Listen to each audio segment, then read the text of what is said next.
it takes real courage to stand and represent and say you are going to be someone who's going to speak on behalf of the whole community.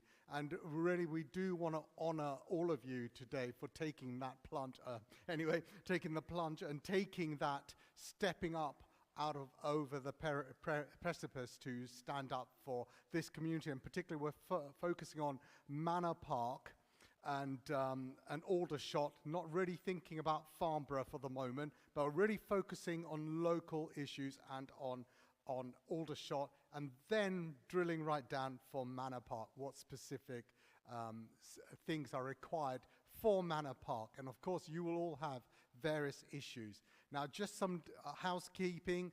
My name's Alwyn Pereira. I am the vicar here. I've been here since 2018 and have seen this community really change. I've seen some incredible stuff going on in the church, and I'm involved in people's lives in quite a wide variety of ways. I think I'm doing a christening for you in a couple of... I am, right, in a couple of weeks, and then obviously we do funerals, but so many people have connections with this church, with St. Michael's. So it is always a privilege for me to be helping out and serving the community here in Aldershot. Now, in terms of housekeeping, if you need to do a call of nature, they are through there. The loos are there, and then at 7:30 we'll be serving teas and coffees and other beverages. So the cafe will be open. If in case there is a fire, we're not expecting that unless it gets so heated in here, but we're not expecting anything like that, then the emergency exits are over there, which you came through. There's some over there. I'll do my best steward type thing over there. If you need oxygen, it will come up from above you. May not do that. But if you do need oxygen, you need to let someone in first aid prayer. Alternatively, I will pray for you. And that's always an offer there. I will pray for you. The other exit is through there, but you might knock over the cameraman. Okay, so that's in the last resort. That's the final exit, but really exit through that way. And now, what we're going to do is slightly different to Question Time with Fiona Bruce. You might watch that and you think, oh, she's so infuriating. I know that's how I feel. And with all the kind of barracking that goes on, we're not doing that. This is hustings.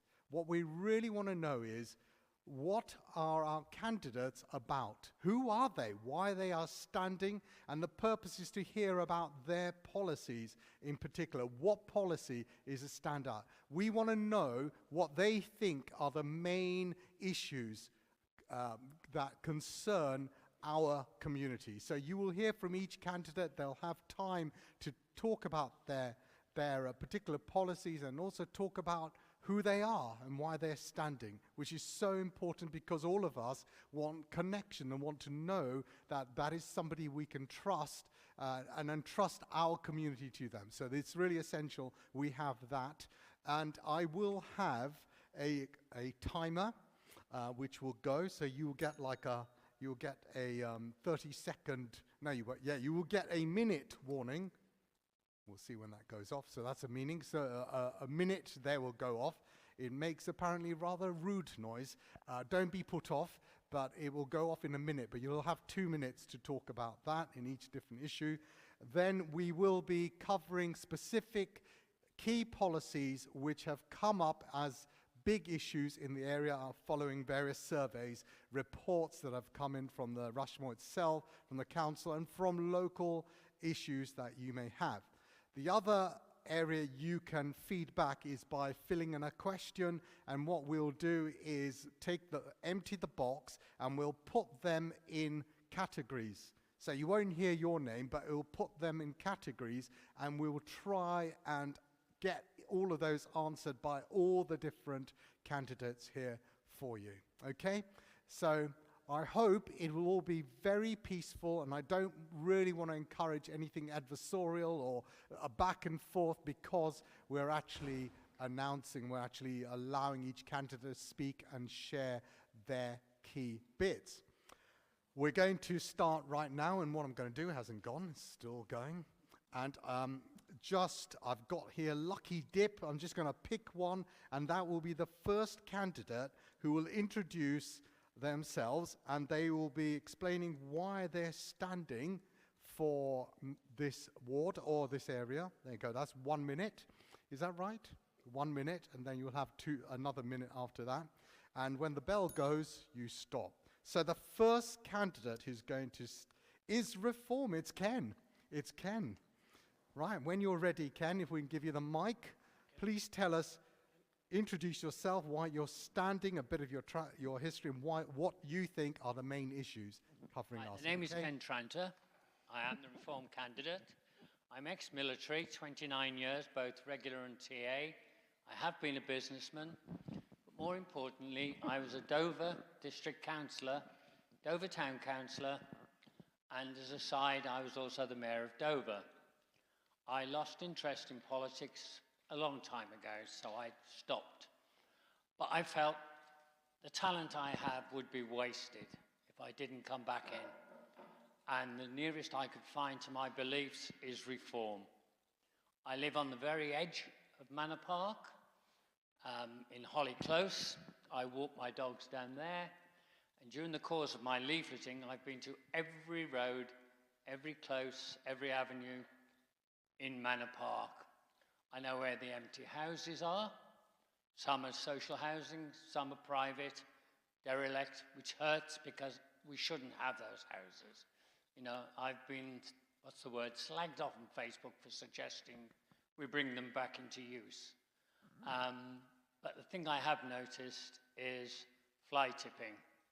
I know where all the fly tips are in the town, in the area. And when I mentioned it to a sitting councillor, they asked me where they were. And I said, well, if you'd gone to every house and every road and every avenue in Manor Park, you'd have found them.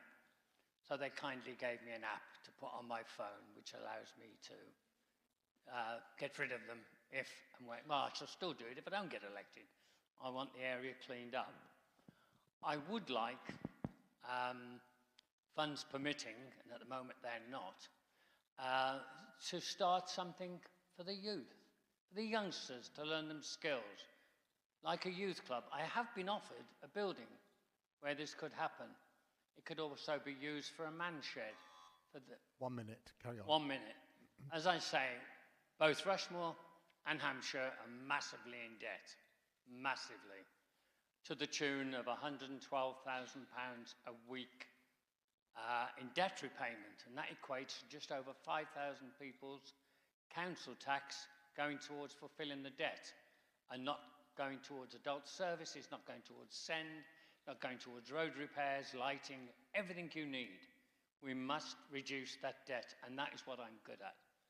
I am financially aware, I'm good at scrutiny, I'm good at saving money, and I would do it for you. Can I leave it at that? Thank you very much. Thank you.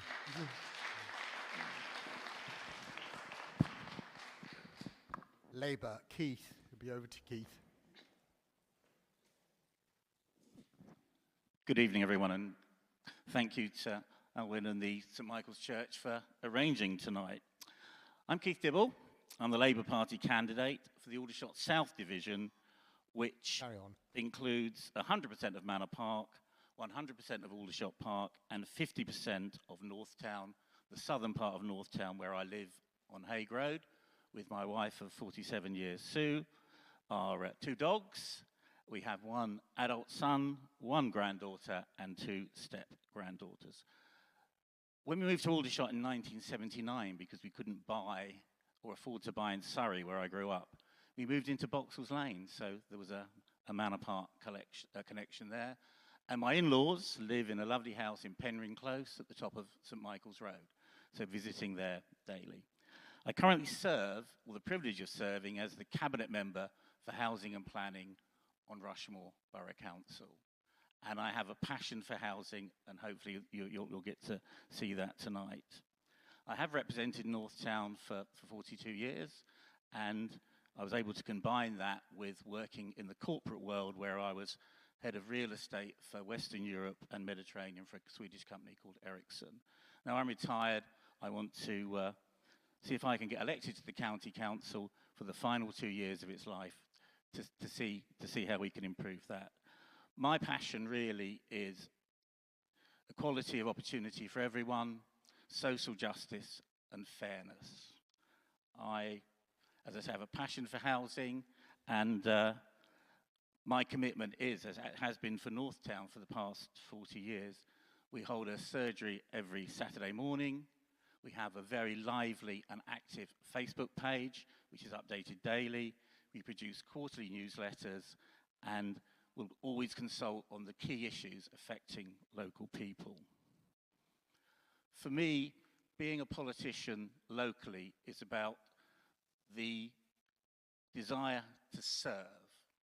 So much of what we do at local council is not party political.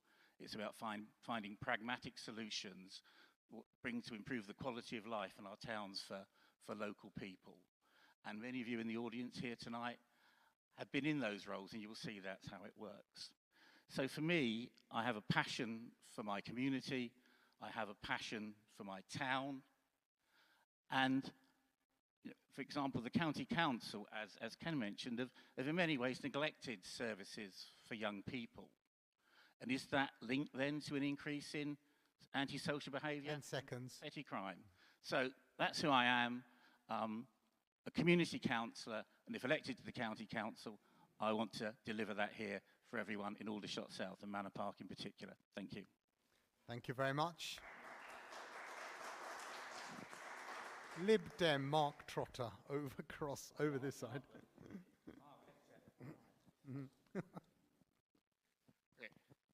Hi, I'm Mark Trotter, the Liberal Democrat candidate for Manor Park and Aldershot South. I've lived in Manor Park with my family for nearly 20 years, and as some of you here may know, this is my third time attempting to be elected to represent Manor Park. My daughter went to St Michael's Infant and Junior Schools. She's now studying at Heath End. And I was a governor at the infant school while she was there, which was also during the very challenging COVID period. In the community, I've helped maintain Brickfields Country Park for several years, though I'm not currently doing that, and I've also been the Hampshire Regional Coordinator for a charity providing in-home IT support for the disabled. I've been working in IT for over 30 years in various roles, coding, leadership, project management, and I'm now mainly based at home. You may have noticed that all our neighbouring councils are currently run by Lib Dems, and that's happened not through blanket national coverage, but because Lib Dem councillors work exceptionally hard in the communities they serve. It's in the DNA. So if elected, it's a case of me being out there, being seen, and working hard with the other Manor Park councillors to help resolve residents' issues. Thank you very much. Thank you, Mark. Thank you. Trades Union and Socialist Coalition, please. Kerry Ann.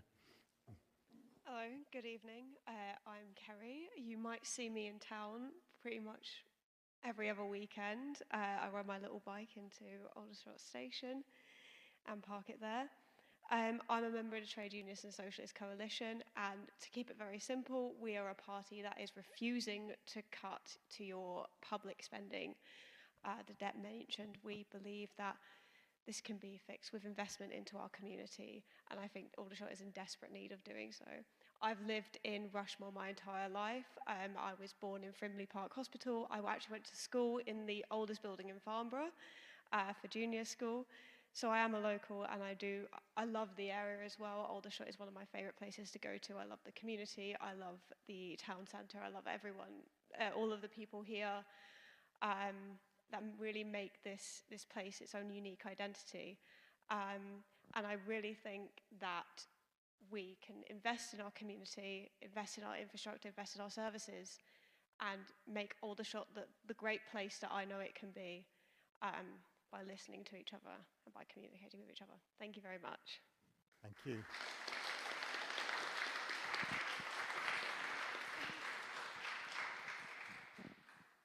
Green Party.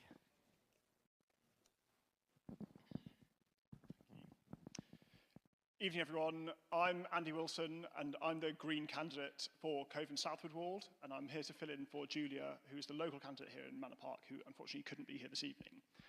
But in terms of why I want to be a local candidate, it's the same answer that any Green candidate would give, and probably the same answer that anyone on this panel would give, that I really love the community here in Rushmore, and I want to do what I can to secure a fairer, brighter future for that community. In terms of the immediate priorities that we'd want to see the council working on as Greens, the cost of living has to come into it, and that includes issues with housing. Responsible and sustainable development has to be at the core of what we're doing looking into the future, and supporting local businesses to make sure that our local economy is functioning and growing. But being a local councillor, as some of the other people who are here have already said, is about being flexible, responding to the dynamic demands of the community, and now more so than ever, because this is the last time that we'll elect Rushmore and Hampshire County Councils separately. From next year, we'll start the transition into North Hampshire unitary, and we don't know all the challenges that are going to come along with that. So we need to elect people who can demonstrate how they're going to adapt and solve those problems as they come through. So what I really want to go into is the 3 questions that Greens will approach any problem that comes to us with, and how we'll decide what's the best way forward. So the first of those is, how can we make life more affordable for everyone? Whether it's housing, energy, the efficient provision of services, we have to demonstrate that we're delivering good value to everyone who lives here. The second is, how do we take back control from the wealthy elite and pass it back to the people? And this isn't talking about small local business owners. It's not talking about people who earn high amounts of money and have worked up their wealth. It's talking about the 1% of the population who own half the assets in this country. So the people who have amassed vast amounts of wealth, more than they could possibly spend in a lifetime, and broadly have amassed that through inheritance and exploitation. Those are who currently hold the reins of power, and we want to take that back. And then thirdly, how do we safeguard our green space and our environment for future generations, so that we're making this a nicer place to live and work constantly? These 3 things mean that in all of our decisions, we're going to be putting residents before profit, we're going to be supporting local businesses and services, and we're going to make sure that the decisions of today fit the needs of tomorrow. Thank you very much.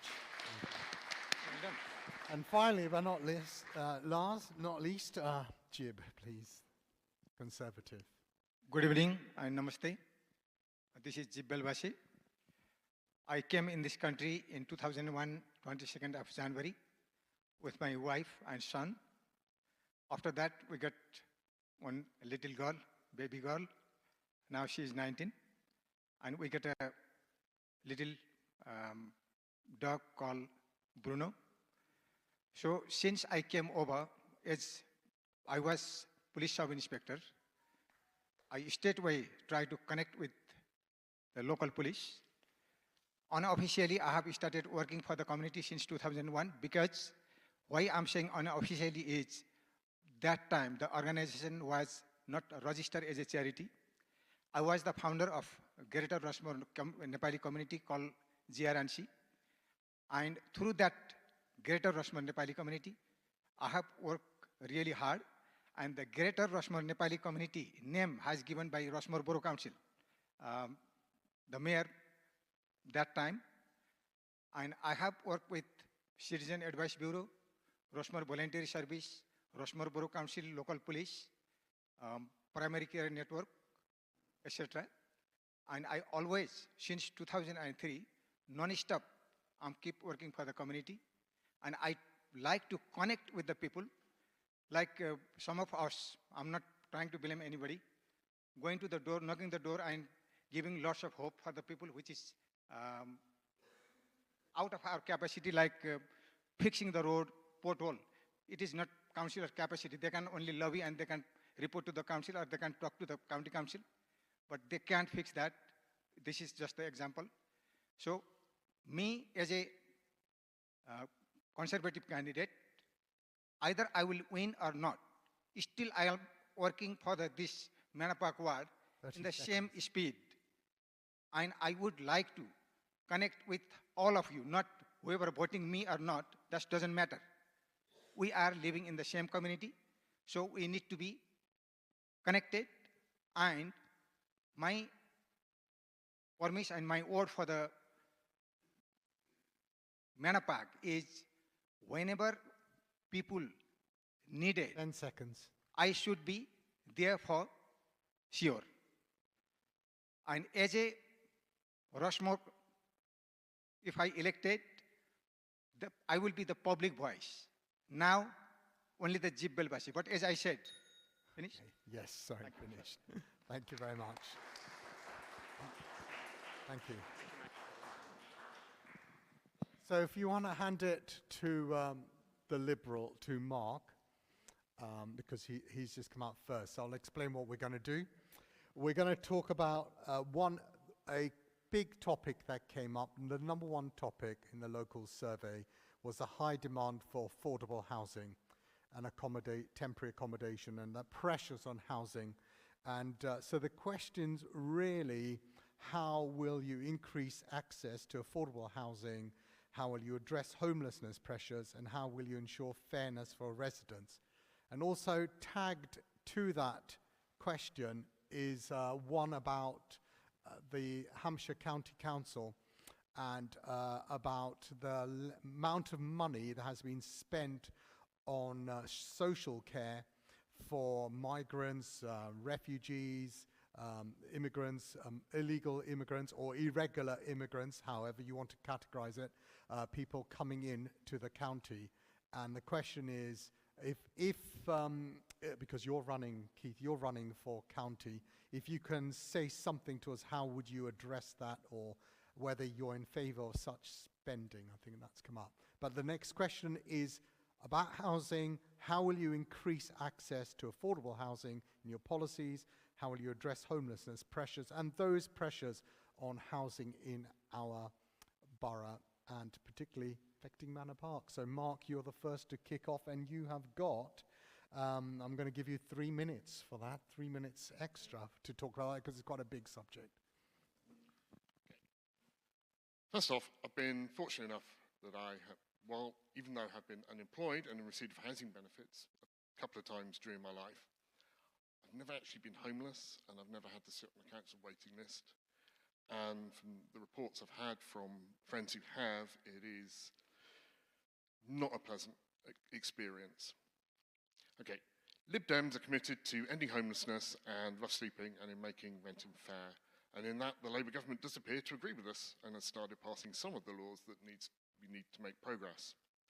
Locally, there's a lack of social housing. Lib Dem-run councils are taking the lead in building thousands of new social homes and council houses. But money does need to be made available by the government, or it needs to be borrowed, and Rushmore is heavily in debt, and you can kind of see the problem we might have heading down that way. Having a suitable and affordable roof over your head is a human right, whilst owning multiple properties as a landlord is a privilege, and with it comes a responsibility to keep the property well maintained and occupied. Local councils inspect rented properties and enforce housing quality rules. My role, if elected as a councillor, is to help those tenants reporting those issues and to keep chasing the landlords and to keep an eye on repeat offenders. I will also be pushing, and some may disagree with this, for empty dwelling management orders on properties left empty for more than 2 years to bring them back into use. Homelessness in Rushmore is 1 minute. Comparatively very low, but people still become homeless. And if you become homeless in Rushmore, you shouldn't have to leave Rushmore and be put up in temporary accommodation somewhere else in the country. It's Rushmore's job to provide last-minute emergency accommodation and short-term temporary accommodation to house singles and families for up to 12 months. I don't believe, and as people have said, we have enough of either.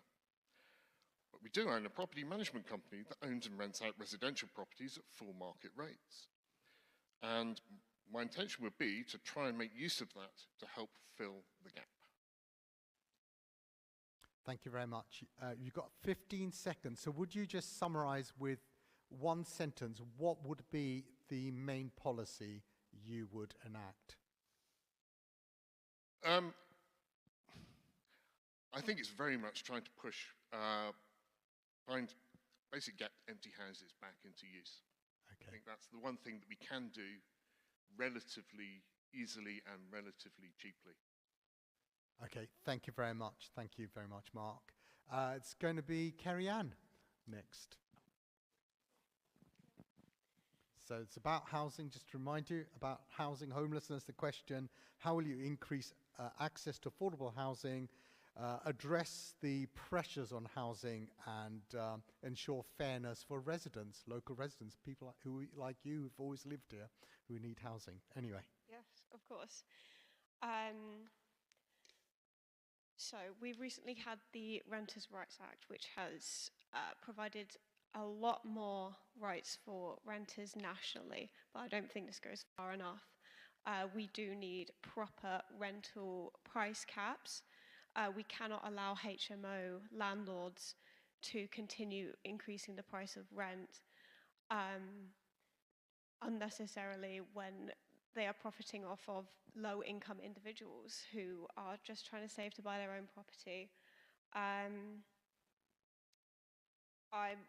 I believe this is essential for our young people especially, and we need to end completely no-fault evictions as well. Another point was that the Trade Unionists and Socialist Coalition have a history in housing. Back in the 80s, under the militant tendency, we had control over Liverpool City Council, in which we built 5,000 council houses that lifted people out of poverty. And I believe that we can do that again. We can take that radical approach to housing again and resist private companies from building on our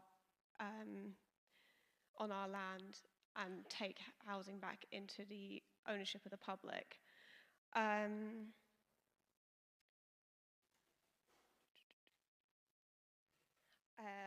Another thing is, I know Mark mentioned the abandoned buildings, empty houses that we have all over the county, all over the country really as well. See rows of 30 houses. seconds. Thank you. Rows of houses that have been abandoned, left abandoned for years. We should take in our power to absorb these into our council and renovate these and take them into council housing so that we can support the unhoused, support families in need across Rushmore. These are all possible things, and these will help our economy in the future. Thank you. Thank you very much, Carrie-Anne. And just one more question for you. Mm-hmm. One sentence, what policy would be your main policy for addressing the housing issues? Yes. My main policy would be to build housing, create housing, have more housing for people. Okay. Thank you very much. Thank you very much. Reform, Mr. Tranter. Unlike my colleagues, I don't use notes. Everything I say comes from the heart. Unlike my colleagues, I have been homeless with an 11-year-old daughter and nowhere to go. You fight for it. How you solve the housing problem is difficult. But in Rushmore, you put rules in place. You only get a house in Rushmore, social housing, if you're born in Rushmore, if you have an association by marriage, if you have an association by employment, or an association by service in the military. And I do include Gurkhas in this, by the way. We must restrict who gets the houses in Rushmore. These are for people born here. And as I've said, you know, we can't go around building houses because, believe it or not, Aldershot is surrounded by swamps and lakes. We can't expand. And I will congratulate whoever does it, I should imagine it's Keith. He finds brown spaces and builds houses and allows them to go ahead from there. But it is difficult, it's a difficult subject, but we must allocate the houses to those from Aldershot. It's a policy that will get me slated tomorrow. I've got no doubts about it. I have no rules, you know, you can't build more houses. We haven't got the money. As I've said before, the councils, be it Hampshire or Aldershot, are massively in debt. We must get rid of that debt. When we get rid of the debt, we'll have money. When we have money, we can build houses. As I say, from the heart, not from notes, and no platitudes. Can I end there? Yes, you can. And you can, if you could give a one-sentence summary of your policy. My policy is Rushmore homes for Rushmore people. Okay. Thank you very much. Keith can answer that and take on. And you're also county. Yeah, I'll focus first on housing. Yeah. I have the privilege of having the best job on the council cabinet, which is responsibility for housing. I'm the council estate boy that was the first person of his family to buy a property, and luckily have never been homeless. The number of myths about housing. To be on the Rushmore housing register, you have to have that local connection. Today, there are 2,155 families with a Rushmore or military connection on the housing register. We need to build. Successive governments have failed housing by not building enough. Governments haven't replaced the stock lost under the right to buy. Great scheme, you'll be a fool not to buy under the right to buy, but they didn't use that money to build housing. The reason there are 2,155 families is not on that register because we've given them to or been allocated to asylum seekers or non-Rushmore connection people. It's because there aren't enough houses. That's why when I took control, or along with my colleagues on the cabinet, we took a policy decision that the 82 new flats in Union Yard, which the previous administration were going to let on the private market for the highest rent, we changed the policy, and those 82 will now be going to families on the housing register. 35 will be for shared ownership, and the Rushmore shared ownership schemes give priority to ex-military families. And the 47 remaining flats will be bid for by families out of that 2,155. They will not be allocated to anyone that aren't on the legitimate housing register. Someone spoke about empty houses. There are 27 in Rushmore for a long period. A few weeks ago, we had the Empty Homes Week, and Rushmore were put forward as best in class. We meet every quarter. 30 seconds. Yeah, we go through all of those, and we try and find a solution. Temporary housing. I personally intervened to improve the quality of temporary housing in the borough. We changed the management company at Clayton Court, which is by far the largest temporary home, and also redecorated and done things there.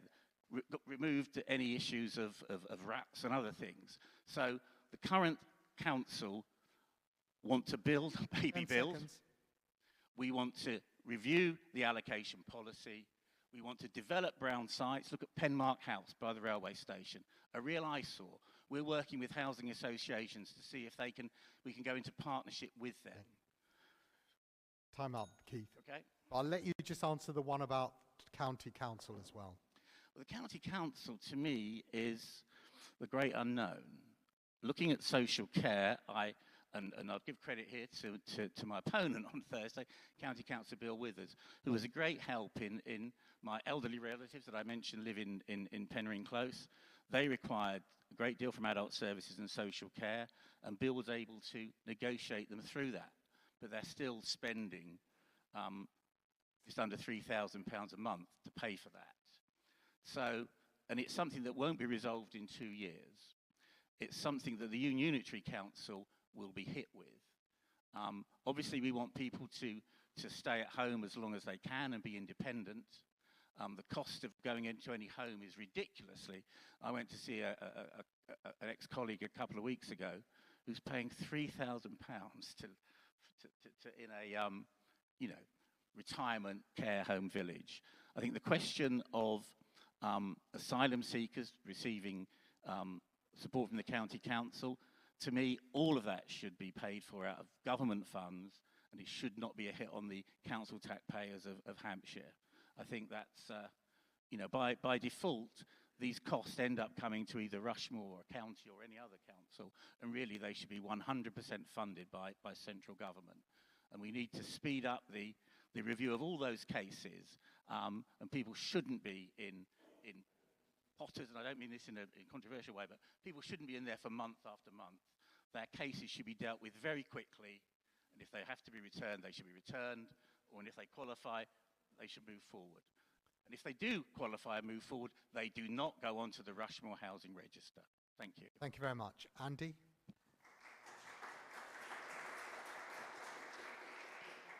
So I'm glad to have found some common ground with my colleague from Reform, but I'm sad to say it's also, I've had the experience of being a homeless single parent in Rushmore. When I left the army, I left without a housing option. And thankfully that was a short period for me, but I know that many people have a horrible experience with that dragging on for months and months. So we can't talk about housing without reflecting that there are structural national issues that need to be dealt with here. We've seen the mass deregulation that happened in the 80s, which means that we're selling off council homes with no plan to replace them. We ended rent controls, which for decades meant that we had stability and fairness in our private rental sector. And we invented buy-to-let mortgages, which means that now your ability to own a home is more dependent on your credit rating than on your actual means to pay for it. These need to be fixed on a national level, as well as the establishment of a national publicly run house builder to do all of that. But at a local level, there are also things that we can do. There's 4 key things that we would press forward with as Greens. The first is to make sure we build the right homes. Now, there are myths out there that Greens stand in the way of development. If you look at the statistics, then Green-run councils build the most number of homes within them. So we ensure that we build the right homes. So that's in the right place. It's social homes. It's affordable homes and real affordable homes. So we need to stand up to the developers and not allow their profit margins to get in the way of developing things responsibly for residents. Second is the same topic that's come up many times, is bringing empty homes into use. I've had the same experience of walking around, delivering leaflets, talking to people on the doorsteps and seeing the number of empty homes that we have. And in the midst of a housing crisis with 2,155 people on the housing register, as Keith has just said, we cannot have the number of empty homes in the system. So we can start out with soft support, allowing those people to use the housing register, allowing them to use them as temporary council homes. Or if we need to, we can step in and forcibly take control of those homes to make sure that they have got people living in them. They're not being left to rot. The third is enforcing the Renters' Rights Act. We need to stand up for private renters. So there are new rights coming in and the council is responsible for enforcing those. We need to stand against exploitative landlords. We need to stand against unsafe landlords and make sure that those powers are used to their fullest. And then the final one is to look at the full cost of housing, because it's all part of that cost of living. We are about to go into an almost inevitable energy crisis this winter, and we've got the worst insulated homes across Europe. We have to be insulating our homes, and it needs to start yesterday. Social homes have to be insulated better. We need to hold private landlords to account to insulate their homes better, and we need to be able to provide trusted traders. We need to be able to provide the right information to homeowners to get their homes insulated better, because that's the only way we're going to sustainably bring down the amount of energy we use across the country and bring down the cost of housing. And I will just say those are 4 things that the local council can actually do without having to dunk on the rights of migrants. They are actual things that you can do to reduce the cost of housing and increase its accessibility. Thank you very much. Andy, would you like just one summary sentence, please, for the policies proposed? I think it's the right homes in the right place, whether that's building, bringing them back into use. It's making sure that people have got access to the right homes in the right place. Thank you very much. Thank you. And Jib, yes, over to you. Okay, I forgot to thanks organizer and thank you for respected audience. Yes, it is the national issue. And now what's going on is the house ownership is keep going down and down and down. And the affordable, the houses is no more there. And what I have seen is my son, I'm not trying to give impression, he went to Charterhouse School, and but I didn't pay any money, he just got himself. So his friend used to live in one 3-bedroom house who is from India. His parents bought house for him. He was there on his own with one of the caretakers. So same thing, we built many houses in Wellesley, just the example, you can see many people from China, India, or somewhere else, they buy the house and they don't rent. And other thing is, now, there is no way, like for example, in the Manor Park only, from 80% to 60% is gone down, the ownership for the house. People are not able to buy the house, and we should be encourage young people some way to able to buy those affordable house. And last conservative government, I think 35 houses, affordable houses, they provided in Wellesley area.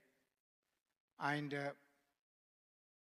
the generation in town center, those flats is for affordable renting. But now it has been changed, as Keith says. Is that okay or not? And other thing is, we used to have scrutiny committee for get into track for those housing provider, but that committee is no more there, I think. It has been told me by council.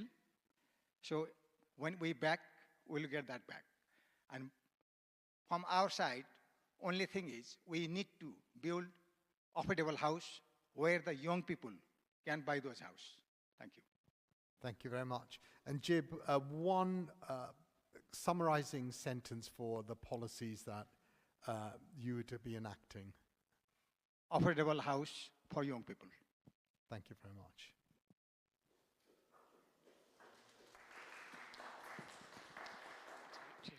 So I'm going to summarize those, and then we'll have a little break, and then we'll be going on to the next topic, which actually leads on very nicely from here.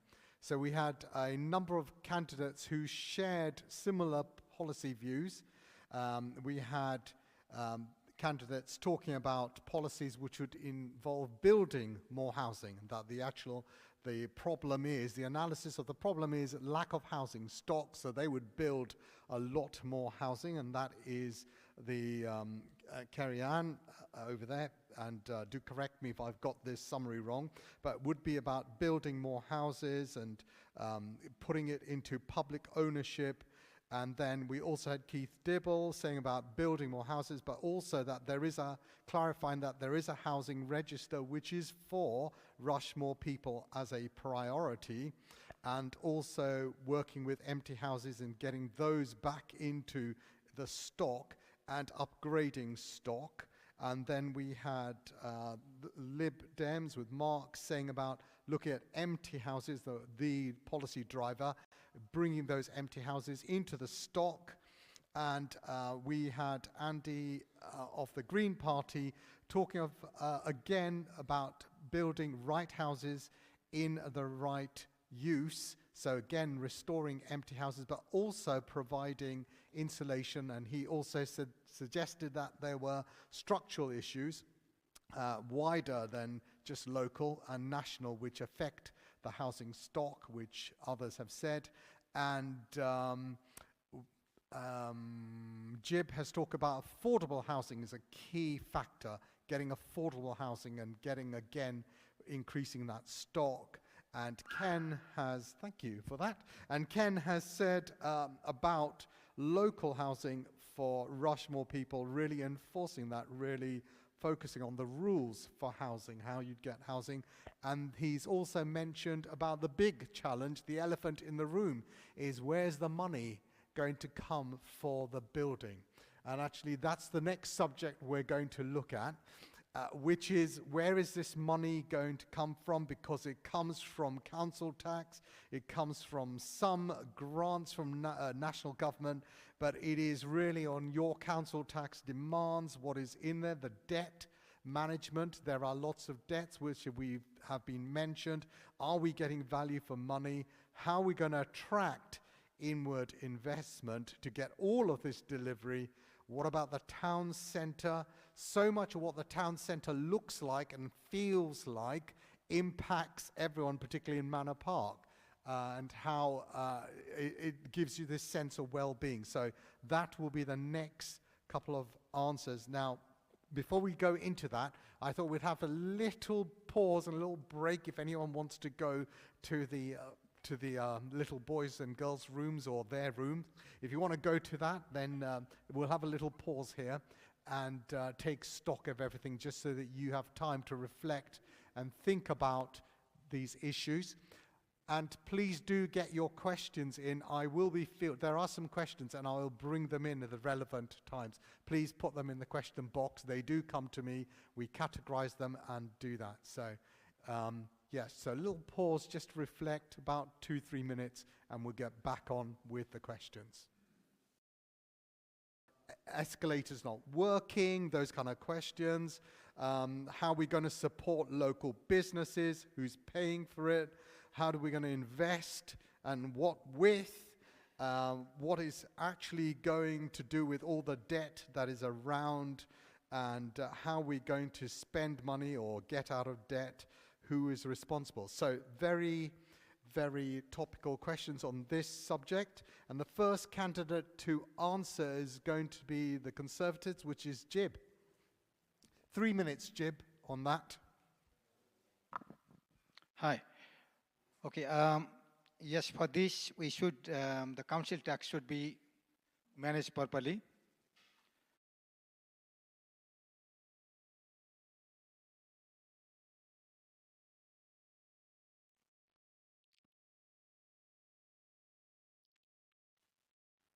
We, it's, you know, the town center you're talking about, I have spoken to the owner maybe 7 times during these 2 weeks. He promised that he found the part, he's going to fix it. And I have spoken to him seriously. Just I know him because of that. And as he said, is from now on, it will not happen. He will do his best, but that's him. We don't know.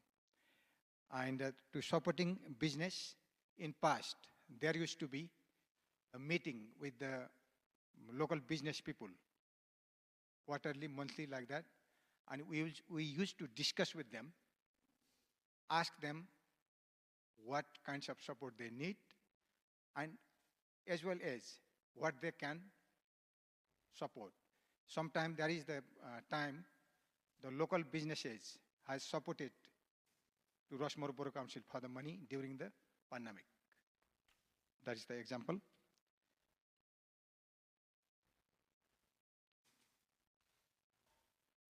And we should speak to various companies, businesses, and the partners, and ask them to bring their headquarters, offices, if possible, and make them to invest in our town. And I'm talking about our Manor Park, our village center, and this church. We are the oldest one, and we get one old town center. We get a 2-part, this one and that one. We want focus for this one. So to make it nice, we should find the people for invest for our village center as well. This is me. Thank you. Okay, thank you very much. And Jib, so you've said about bringing in businesses and supporting businesses in the past. Can I just ask you, and you have consulted and done a lot of advocacy with the town centre management to address those issues. Can I ask you how would you address the debt, apart from bringing in businesses? What specific policy would you be pushing for in addressing debt and the income that we need in this borough?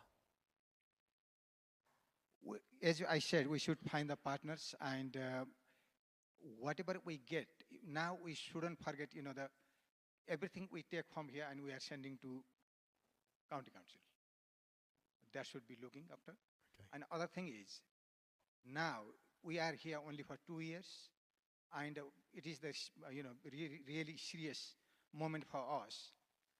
For our people will be decided by Beijing stock in future, but in 2028. And about that, nobody thinking. And none of the local people or Rushmore Borough people have been asked about these things. No, majority of the people, they still not aware of that, what's going on. And the center, even they didn't ask for Rushmore Borough Council as well, and it has been decided. And now, our duty is, maybe I'm going wrong way around, but it's necessary to talk. Do we have in future a representative office in Aldershot or not? And our money, the council tax, everything, whatever taken by us, it will be back to us or it go somewhere else. This is the serious situation. Thank you very much. Thank you for that. So that's about the Unitary Council, and a big question on local democracy. How will that be? How will that work? Will we have local democracy representation and now funds being used effectively here? Andy, if you'd like to answer the same question. Thank you very much. Yeah, so local government funding is another thing in this country which is fundamentally broken. And until we move past the broken system of council tax, there will never be a reliable solution. So we need to get rid of council tax and replace it with a land value tax so that we have a serious and equitable division of the payment for local services. But the reality is that we have to work within the current system. So in terms of the finances, we do have to fight against the imposed cuts that come from central government, because each year the grants that come out to local authorities are getting smaller and smaller, or as inflation grows, they are reducing. And so we have to stand up to government and fight against that. But we also have to make wise commercial decisions. So when we look at how funding now works, that we're in crisis mode, we are reliant on private debt to fund a lot of council services. So you have companies like Macquarie. Now, Macquarie are some faceless Australian hedge fund who have billions of pounds of money, but they lend money to housing associations at high interest rates, much higher interest rates than the government would pay to build those houses. Macquarie are also the same company that owned Thames Water, and they riddled it with debt at the same time as they pumped sewage into our water here in Rushmore and around the country, around the Thames Valley. They are also the same company who own Farnborough Airport and are currently trying to increase the number of flights that fly out of there so that they can increase their share price. These people do not care about local residents. At the moment, we are being forced to rely on them for our funding. This is the cruelty of a system which is in crisis. And at a local level, as councillors, there is very little you can do. So we have to work within the system we have. But there are some positive things that we could do to try and make this better by making those responsible commercial decisions. So backing local business will be a really key thing that Greens want to do, because we know that some local services are outsourced to companies around the country. They're outsourced to multinational conglomerates, and that money leaves the coffers here in Rushmore and goes off to some shareholder somewhere. So about 80% of the spend of a council is to third-party suppliers. Point one, that should be a lower percentage. We should be insourcing more of the services that we deliver. But those services that we do need to outsource, we should primarily be looking at giving that to local companies, because that creates good local jobs. It means that the money circulates in our local community, so it's not disappearing, but it's able to migrate around. So the local shopkeeper gets that money from the council. They can then go and spend it at another local shop, and it helps the economy move around, because money sat in people's bank accounts of the very wealthy holds the economy back. And then the final thing is, when we're looking at regeneration, we need to make sure that regeneration works for people. So it's not whatever a development company thinks the people of Aldershot need, it's what the people of Aldershot have actually said they need. So we talk to people about what development they want. We make sure that we're not having generic cut and paste developments. Aldershot and Farnborough both have an amazing history, an amazing style. We should be having developments which reflect that, and I think Union Yard is a good example of where this has started to work. 10 seconds. Props to the council for that. But we need to make sure that biodiversity and green space is prioritised in these developments. so that we've got a place where people want to live, work and thrive. Great, thank you very much, Andy. Can I just ask you just two questions, because you highlighted some serious external structural problems about financing with particularly this venture capital company and the private debt use, which you can't really do, as you said, you can't really do much about, but you talked about redistributing this 80% that goes to third-party suppliers, and also about regeneration being relevant for local people, finding out what they really need rather than another company, a development company, sort of implementing what they think we need. Can I ask, how would you, as a Green Party, make that happen? Yeah. So on the two things then, so on the subject of private equity and the money that they suck out of the public, it is currently a very well-trodden path that these companies fund politicians and they get their pound of flesh from that. So analysis by The Guardian showed that every £1,000 that they donate to politicians, they get £1 million back in contracts. And so we need to, as grassroots, and that money doesn't go to local councillors, that goes to MPs, it goes to central parties. So that's why we need, as the grassroots of parties, we need to stand up against that. Certainly from our perspective, the Green Party is funded by members, not businesses. That's probably why some of you won't have got a leaflet, because we don't have the money to put them out as much as we would like to, because we don't have those billionaire backers. But by standing against that kind of culture within politics, it has to start from the bottom level and move upwards. And then on the second point about the kind of commercial decisions, so within, not to be too boring, within the constraints of the Procurement Act, you can make awards based on social value, which would mean that you could prioritise spending through local companies. So it works within the constraints of the current procurement frameworks, but it would mean that if you give that instruction to local council staff, they would be able to prioritise local companies when they're making those bids and offers.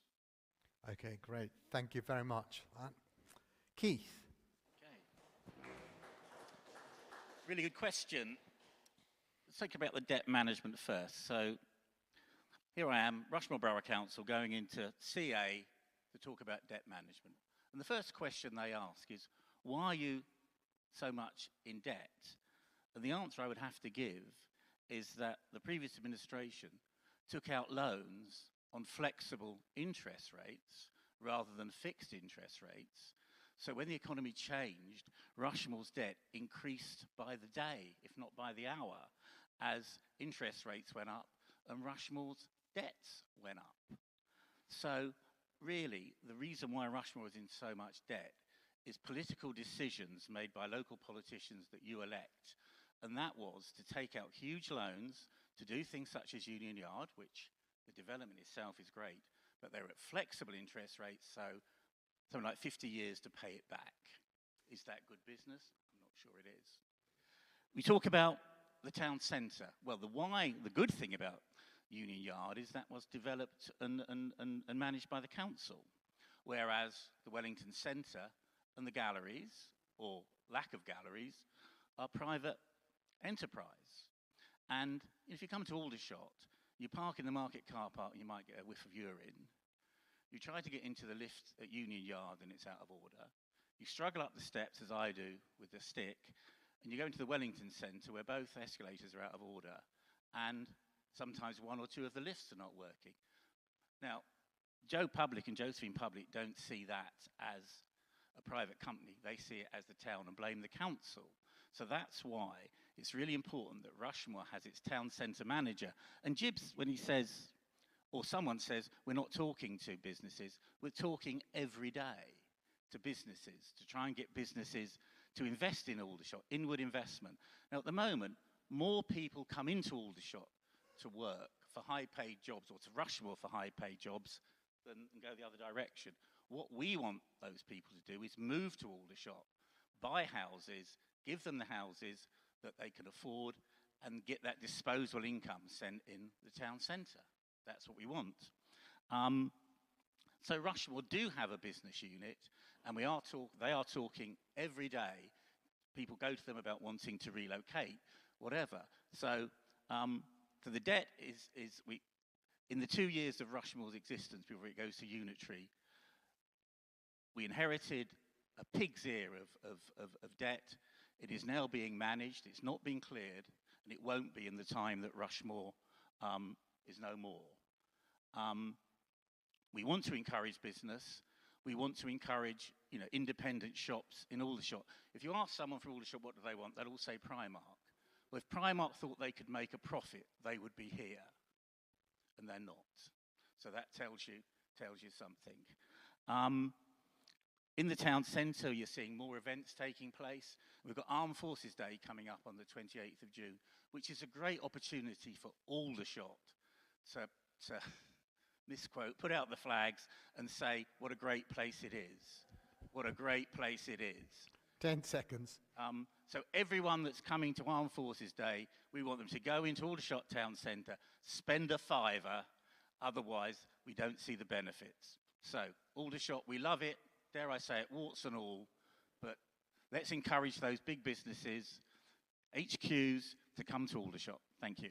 Thank you very much, Keith. Can I just ask you, as a summary, the policy then is to address, sort of attract HQs to come into Aldershot. Okay, so that's your policies. I wonder if you'd make a comment about the move towards a unitary, which has been raised, because you are on county. I actually favour the move to unitary. If you use a microphone, please. Sorry, I favour the move to unitary, because at the moment, who in the audience knows what Hampshire does and what Rushmore does? You don't. So it'll be a one-stop shop, and there are myths going around that it will be run by Basingstoke. Rushmore will have 1/3 of the councillors on the new authority. The likes of myself, Andy Gibb, Mark, Ken, and Kerry will be running for the unitary when it comes. It won't be run by Basingstoke, because if Aldershot and Farnborough said good councillors that are going to stand up for their communities, we will see the benefits. If they just sit back and don't do anything, well, kick them out. But you need strong councillors on that unitary authority. And I think a one-stop shop for general public, for the residents of anywhere. You go with your potholes. If you go to a pothole with Rushmore, they'll say go to Hampshire.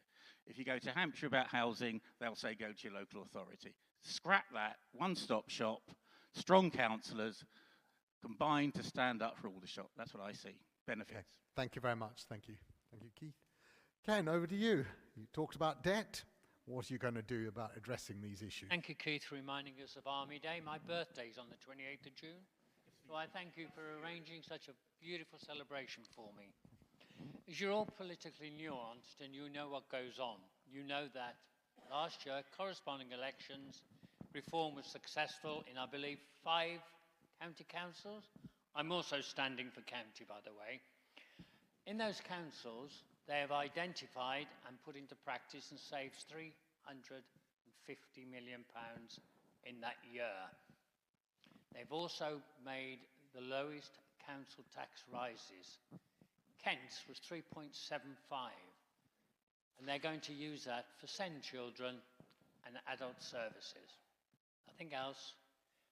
Reform have also identified £700 million worth over those councils in the future, and there is absolutely no reason we can't do that with Hampshire. If we take over Hampshire, which I sincerely believe we will, we can do it. In Rushmore, even if all our candidates, reform candidates in Rushmore, get elected, we will still be the minority party. So we won't be making the decisions that will save you money. But what we will be doing is scrutinising everything the sitting government or the sitting council does. We've got some really good people in our candidates who know money, know how to save it, know how to scrutinise it, and that's what you want. We can promise you a million things, but I'm not going to. I talk facts, not fiction. I deal with what is here now, not what might be, what we could do now. As Keith said, and I give him his due, they have reduced slightly the debt from the Conservatives, but I did feel he was using a government work there. We inherited the debt. You did, and I agree with you. But I would have thought you could have reduced it more, but we'll see. When we get there, we're going to scrutinise. We're going to be at every meeting, every decision they make. And I believe we will save money. They'll have to save money. You know, they're going to build you a leisure centre. Fabulous. But it's not the leisure centre people want. The leisure centre people want doesn't include a gym. There are plenty of gyms all over Aldershot, Farnborough. What they want is a full-size swimming pool where they can teach their children to swim, which is a skill. It's a life-saving skill. Let's just make sure money spent is spent wisely. That's all I ask. Spend the money we have, because we're not going to get any more money from anywhere else. People aren't going to invest until they see that we are capable of managing our own money. I'll finish there, if I may. Great. Thank you very much, Ken. Ken, if you wouldn't mind, you're going to be the scrutinizing king. Can I ask you a question of give me some examples of scrutinizing that you might do, and examples of where that's been carried out, because you've quoted about all these different savings. So give us some examples of those so we can get an idea. Well, they reorganised Kent. I'll speak more of Kent because I'm still affiliated to Kent, sort of, you know. In Kent, they reorganised contracts. They looked at contracts, they scrutinised them and found that money was being wasted. Money was sent in taxes up north. Taxes there. They bought the services in-house. You scrutinise, you find ways of making savings. Each and every one of you I know is on a fixed income. The cost of living goes up, so you scrutinise your own accounts. Where can I save money? We're just going to do it on a larger scale. Yep. Okay, thank you very much. And also, you are running unitary for the county as well. I'm running for county. Would you comment about the unitary proposal? I haven't looked at it a great deal at the moment because I'm hoping there'll be a general election and we'll stop it. Because if you look at it, Hampshire is going to be split into three. Down the bottom, through the middle, through the top. It's called gerrymandering, I believe, isn't it? We want Hampshire to remain as it is. Okay. Thank you very much. Goes to Mark.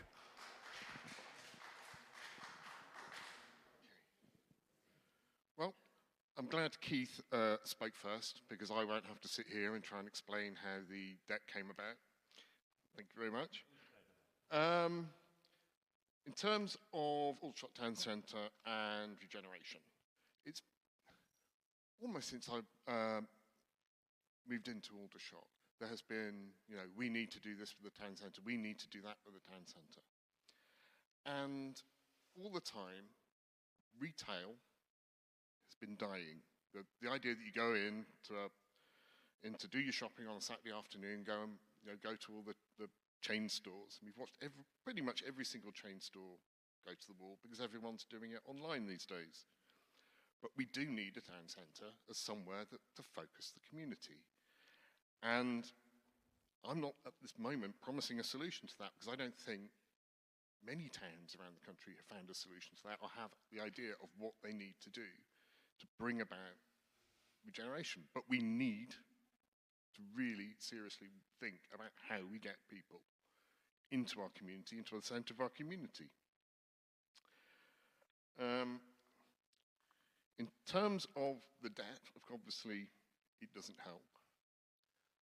In terms of moving towards a unitary authority, that's actually a very big opportunity, because in a sense, a debt shared is a debt that isn't necessarily on our shoulders, and a larger authority, especially once we have a mayor as well, will be able to start focusing things onto town centres. So I am actually quite a big supporter of the move to a unitary authority.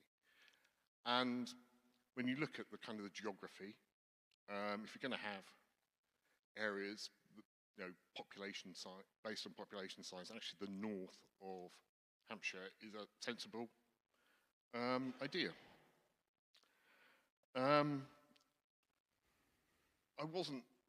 When I set out this evening, I wasn't really going to pick up on certain things. But I do have to come back to Ken's interesting accounting for how reform councils have performed.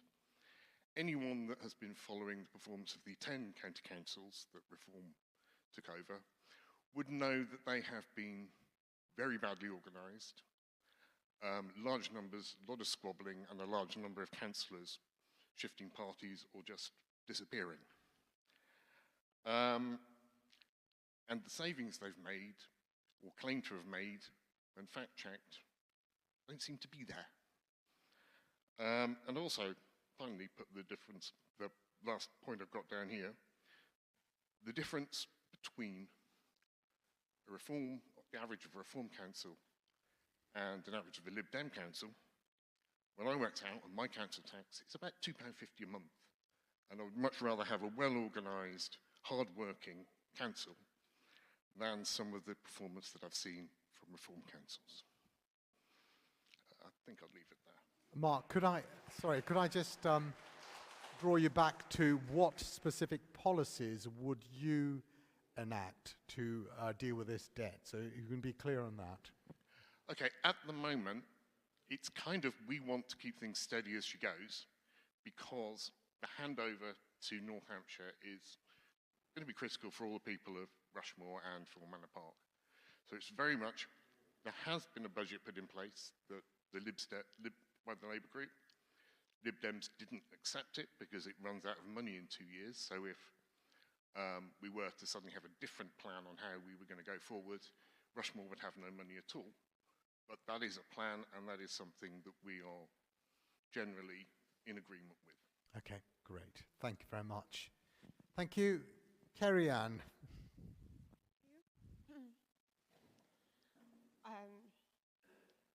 So first of all, I'd like to thank you again for making a point about the debt that we have accumulated as a council. I believe that uniting as a unitary authority will help relieve that debt. Basingstoke and Hart have a very low debt rate and it seemed quite prosperous, so this can help us relieve some of the debt ourselves. I know that West Surrey had their debt halved recently, funded by by central government because of the burden that Woking brought to that region. So I definitely think this is a move in the right direction for relieving the burden on our council. So we have a lack of investment into our public spaces, into our shopping centres like the Wellington Centre. This is at the fault of austerity, continuous cuts that are being made to our spaces, that have been made to our public spaces, and has halted growth, economic growth. Every good business person would know that you need to spend money to make money. So it seems clear that investing in public services, investing in the welfare of our infrastructure will then enforce economic growth as a result. How can we invest if we haven't got the money? Well, we can't increase council tax. We've already increased it in the previous year by 4.995%. Warwickshire Council has increased it by 9%. We can't do that. I agree with Andy's point of a land value tax, which could be placed in some parts of our town centre. We do have thriving elements of it.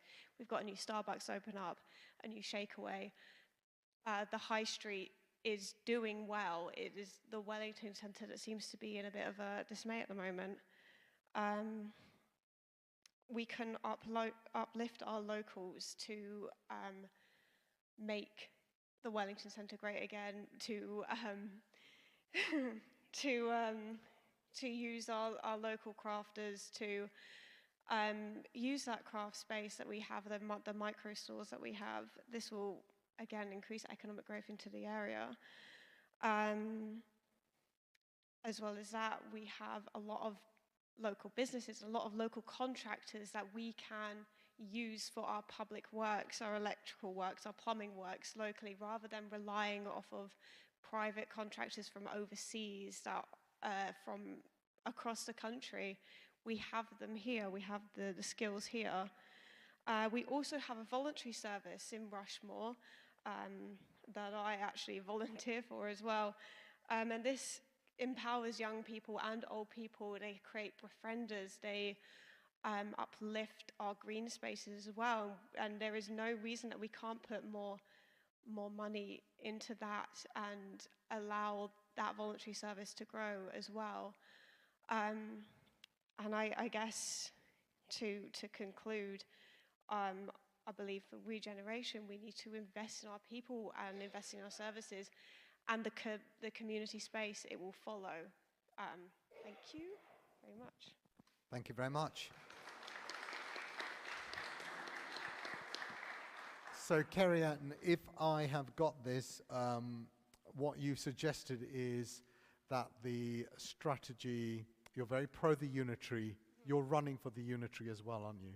I am not. No, you're not, right, okay. So you're in favor of the unitary idea because there are other boroughs with who've got a lot more cash around and liquidity, who could spend it, and you quoted the example in Surrey. But also the strategy involves investing in micro businesses, micro stores, local micro stores, infrastructure, and supporting people with the voluntary sector. Okay? Would you want to just add a quick summary of your main strategy? Well, my main strategy, as I said previously, is invest in our people, and you create the spaces that we need. We do have bus routes going to Fleet as well and to Basingstoke, so I don't see why uniting with these more prosperous places that have managed their debt a lot better is too much of a bad thing when we are so close. Okay, all right, thank you very much. Can you give them a round of applause, because that is quite a difficult one to deal with. Because of the timing, I want to go quickly to talk about community safety, which is a key question. So I'm going to give each candidate a short space of time. And questions, I'm just going to pose these questions to you, so if you can memorize them or jot them down. And they are, why is it when I go into Manor Park, it's smelling of cannabis? Why am I not able to go through Manor Park without smelling cannabis? What about the feeling unsafe in areas? There is a sense of feeling unsafe. And what improvement would residents of Manor Park experience if you were to win? And how will you build community cohesion at the moment? So, if I can give you those questions, and Mark, as you're near the microphone, if you could go first, and you've got a minute roughly to answer that question. Okay.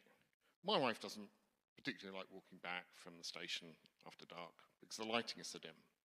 And we've got a lot of little alleyways around the back here where it can attract some antisocial behaviour. You know, say, you can't actually walk down those without smelling cannabis either. But in that sense, you know, as a councillor, I would work closely with the police and PCSO. We need to recognise that police are underfunded and undermanned, and it's a case of me as a councillor responding to residents' issues and complaints around antisocial behaviour and acting a go-between and looking at the ways we can reduce it. And in that sort of light, it's kind of, I'll be honest with you, you know, smelling cannabis is probably the least of our problems, but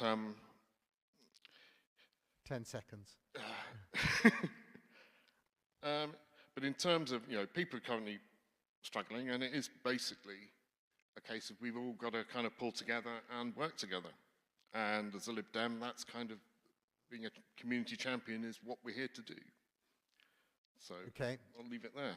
If I can ask you about the fly tipping, which is a big problem in our area and linked to community safety and so forth. Any policies on that? It has, fly tipping is partly as a result of the reduction of county council services in the areas. So, in a sense, we have to find who tips and we have to prosecute. But the other side is actually giving better access to our tips so that people don't feel the need to fly tip. Okay, thank you very much. Kerry Ann, over to you. About those same questions, why smell of cannabis, what are you going to do about social cohesion, fly tipping, green spaces, which you mentioned. How would you improve Manor Park for residents? Their experiences would be improved. Yes. So the smell of cannabis around the local area, I agree that it's not too concern for me. But I do feel quite strongly about why do people feel unsafe when walking through local areas, especially with such low light.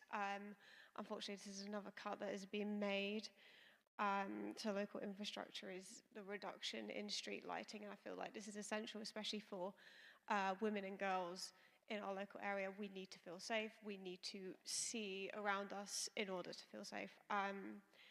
And this can help reduce antisocial behaviour as well if you're able to see any perpetrators that may be around, or if you are someone who is committing antisocial behaviour, being seen is a big deterrent.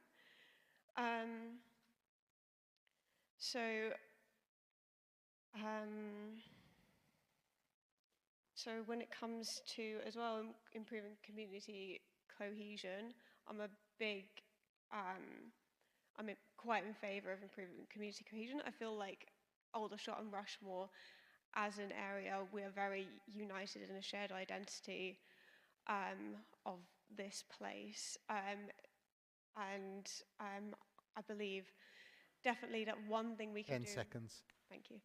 One thing we could do is provide education. I don't mean just teaching people in schools, teaching kids in schools. I mean creating third spaces, affordable third spaces for young and old people alike to talk to each other, to interact with each other, to meet each other out in public, rather than staying inside and being afraid. Okay, thank you. Thank you. One quick question on fly tipping. Yes, yeah, it is a problem with our council. We don't have great access to our to the dump, I guess, as we call it in my household. It is quite hard to book an appointment. It's not as easy as it used to be, and I definitely believe that this is an issue that can be resolved by opening up the services for all people and make it easier to book an appointment, having more people on staff there. Okay, thank you very much. Ken? Trying to stop people smoking cannabis is like the little Dutch boy with his finger in the dike. You won't do it. My neighbour tells me she spends £100 a week on cannabis. And so perhaps when I walk my dogs in Manor Park, I no longer notice it. Stopping drugs in Rushmore, especially in Aldershot, the police have been brilliant. They stop all strange cars throughout the night. They stop it where they can. It used to be a place to go up in Reedham Woods. I think that's how you pronounce it, Keith, isn't it? Yeah, Reedham Woods. That's where they used to get off the train, walk up there and meet their clients. I made the phone call. They no longer do it there. They do it outside Lloyd's Bank now in the town centre in daylight. But the police can't be everywhere. It's a very difficult and emotive subject, stopping it. It's very unpleasant. My daughter has an illness that it affects really badly. But 2 out of my 3 neighbours smoke it. It's very difficult. You know, it's something you can't stop. And I haven't admitted defeat on it, but I just wish it didn't happen. I really do. Thank you. Fly tipping? Fly tipping, if my colleagues would like it, I'll give them the address of all those in Manor Park where the fly tipping is. But rather than that, I'll go around myself with the app the Labour councillor gave me and notify the council. Birmingham, which as you know has had a bit of a problem the last 18 months with bin collections. But what they do of a Saturday, they take a bin lorry around and they park it. and then people walk to it with their fridges and their old tellies. Perhaps we could do that. Let's find the cost of that. Put it there. I have no problem with the tip in Ivy Road. I like their system. They're really friendly, they're really good, they accept what you can, they give you guidance and help. But perhaps, yeah, as you go around, you look in people's gardens, there's a fridge, there's a telly, a mattress. If we had a mobile thing, say every Saturday, perhaps we could get it where they walked it to that, got rid of it. If not, education, education. Thank you very much, Ken. Jib. Over to Jib.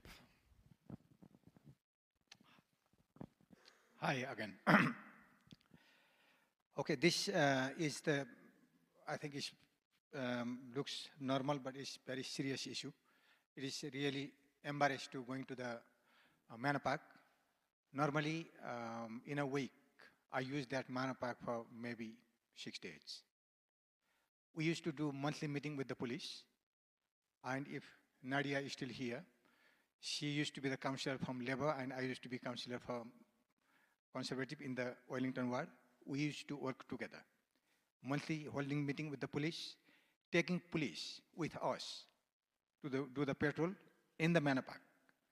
And we used to working with the Rushmore community safety groups.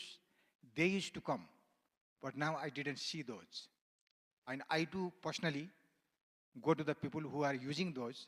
Yes, it is quite dangerous as well. Some people, they find really rude, but we need to intervene them, speak to them, and the police mobility needed more. And I have had meeting with Chief Inspector, with Rushmore during that time. Recent Chief Executive was Deputy, and Rushmore Head of Operation. We went there, we have discussed about these things, and we have discussed about the, the local pubs and their problems, and we have discussed about the, the people using the drugs all down, including the Manor Park. For this one, our side, we should educate them, we should request them, as well as report to police. And police has to be active. For this, they can't say they don't have number. Every time we go to them, they said we are less number, we can't cover the places.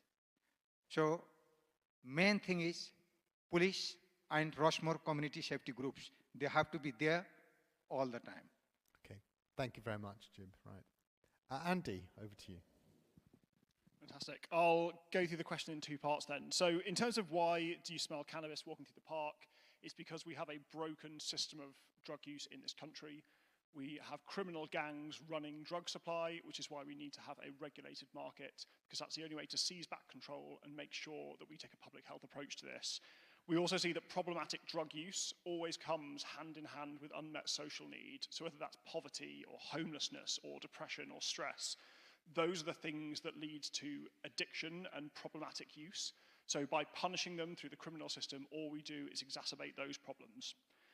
On the subject of antisocial behaviour, I think if we look at a system of enforcement, that is probably the most expensive way we can deal with the system, and it means that we're not solving the fact that somebody has been the victim of antisocial behaviour or has had fly tipping on their land. We need to be focusing on investing in our communities and actively working on things. So community cohesion is important because strong communities are safe communities.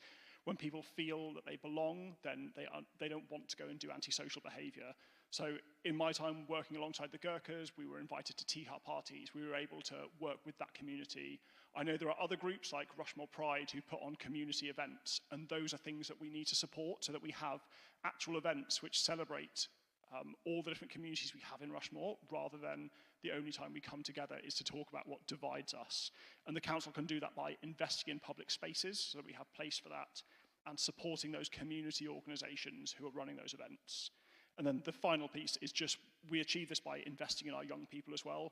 The IFS has got statistics that shutting down youth centres leads to a 17% increase in crime, and that probably feels very similar to the situation we've seen here over the last 15 to 20 years, when youth spending has been decimated. So we can either spend 10 loads of seconds. money on enforcement, whether that's enforcing of fly tips or enforcing of antisocial behaviour on youth, or we can put that money into investing in their future. Great, thank you very much. Andy, just could you go comment again on the fly tipping, because you talked about enforcement, about switching it slightly, rather than enforcement, more about investment. Could you explain a bit more about the fly tipping? Yeah, exactly. I think it's another area where Ken and I have some common ground, because I think making it easier for people to do the right thing is always the best way to bring about change. If we can invest £10,000 in putting out some enforcement agents, going and finding who's throwing the rubbish away, disposing of it, I'd rather that money went to providing more service for people to be able to dispose of their rubbish more easily, because then they won't fly tip. Okay, thank you very much. Keith? Yeah, thank you. I think some good answers from all my colleagues. Really, let's look at the risk, isn't it? The fear is one of the big issues that residents face. And if you drive down a road at 5 to 12, some lights will be on, you drive past at 5 past 12, and there's no lighting. And that really puts the fear of God, dare I say it, into some people. So if elected to the county council, I know that Councillor Withers has tried very hard, but it's to extend the lighting on until the early hours of the morning. I think for Manor Park, I walk my dogs there. Rushmore, the cabinet that I'm on, I'm pleased to say we're looking to employ 2 extra community patrol officers, which I would like to see, we'd like to see really, is almost going back to the park superintendents that are seen in the park, so there is that antisocial behaviour can be dealt with or stopped. I think it's both educate and enforcement. I'm a great, I spent too many years trying to persuade the good people of Northtown to bag it and bin it. And the majority of good dog owners do, but overnight it magically appears, doesn't it? Round by the schools, it's there, then you've got children walking into school with dog's muck on their shoes or going home. So we need to educate, and I think, we could be putting bags out on lampposts if necessary, things like that. Enforcement is important, because if the education fails, then enforcement should come in. But if we're going to have enforcement, it shouldn't be fining someone who's dropped a dog end in the town centre and missed the bin. It should be someone that allows their dog to crap on the pavement, or they're dropping fly tipping all over the place. So, another thing that the Labour cabinet have agreed, we have been successful in a bid for 2 mobile CCTV units. So when residents and councillors come forward with those hotspots, the mobile CCTV can go in and 10 seconds. if it is a problem like that. But until we invest in young people, you will get bored young people. And until we bring back youth clubs and create a spirit of community, we're going to have that problem. So it will require money spent, but a bored teenager will be attracted by county lines, by being the big man in your community, because you can be the runner between me and the dealer. When in fact, if you gave that young person something to do, they might do something else rather than be the runner for a county line, and that just leads to a life of misery. As regards to cannabis, all of us who have walked the streets in the past month will have had a daily dose of cannabis. The police's view is if you smoke it indoors, no issue. The trouble is in the summer, windows are open, and it goes everywhere. Right, thank you. Thank you, Keith. Okay. Mike Boy, do you want to get it? Thanks. Right, so you've heard from all the candidates. What I'm going to give each of them now is 30 seconds to say why you should vote for them. So 30 seconds, and I'm going to pick randomly. So, Neil, you better be ready to run. This is where you're going to get your hits in, okay? You're going to run to the first person. So it is the Conservative, is Jib, who's first off. 30 seconds, Jib. Why should we vote for you? It is in my blood to serve the people. I don't believe in talk, I believe in the action. And as I said, I am working.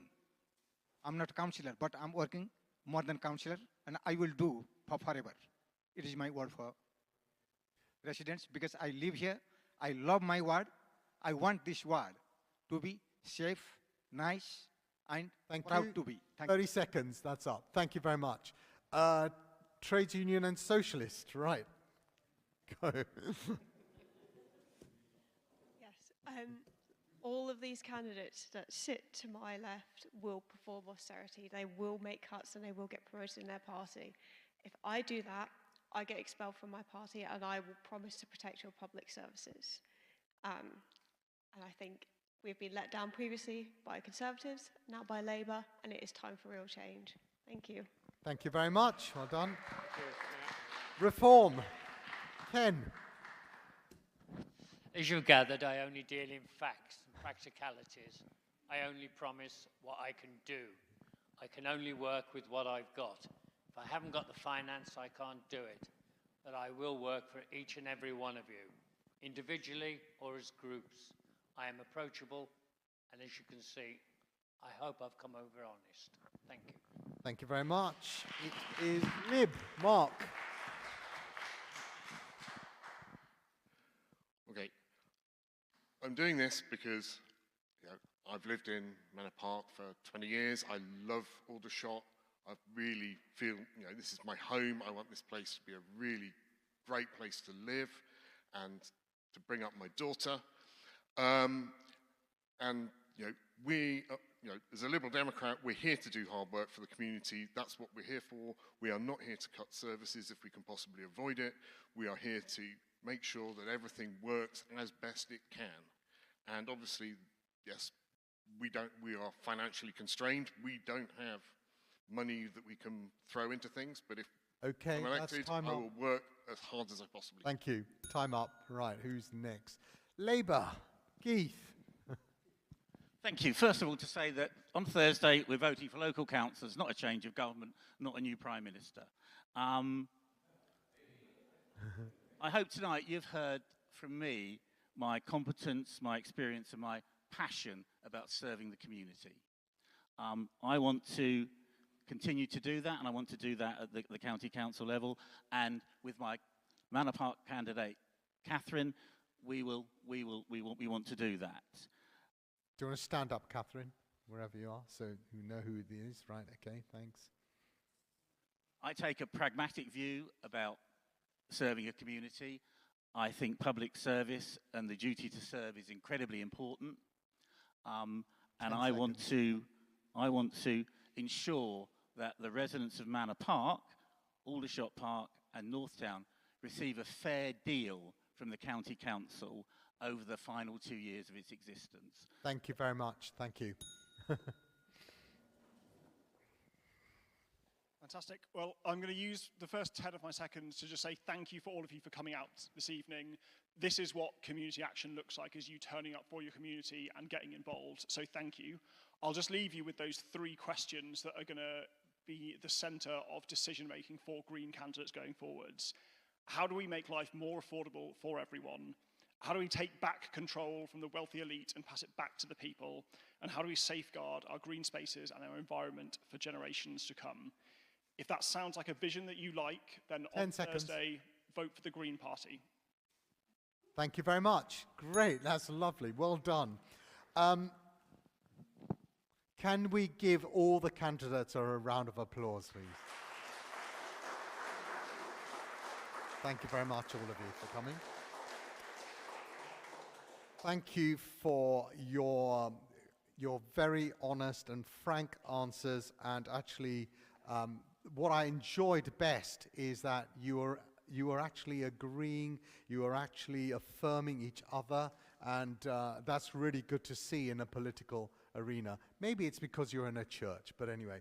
I thought what I'd do is, before you go, because this is such a difficult task, is that I would pray for all of you, as you are in the church, and he's watching us.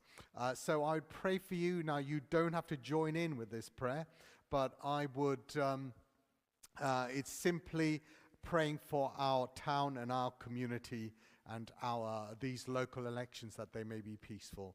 So, Lord God, we bring to you all these candidates, all those people who have stood up and said they will stand on behalf of this community and these people in Aldershot.